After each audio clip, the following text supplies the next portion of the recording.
কিরে আজকে তোরা পড়াশোনা করে এসেছিস? হ্যাঁ এসেছি তো পড়াশোনা করে।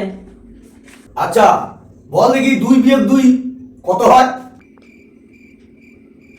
2 - 2 2 - 2 আমি পারবো না, তুই বল। মাস্টার মশাই 5 হয়। কি করে?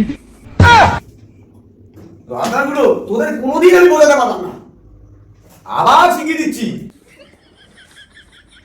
আচ্ছা শোন, তুইও ভালো করে শোন, তুইও ভালো করে শোন। ধর তোকে 2টো মোগলাই দিলাম, তোকে 2টো মোগলাই দিলাম, তোরা দুজনেই খেয়ে ফেললি। তোদের থালায় এখন কি পড়ে থাকলো? কেন? মাস্টার মশাই তরকারি। No, no, no, no.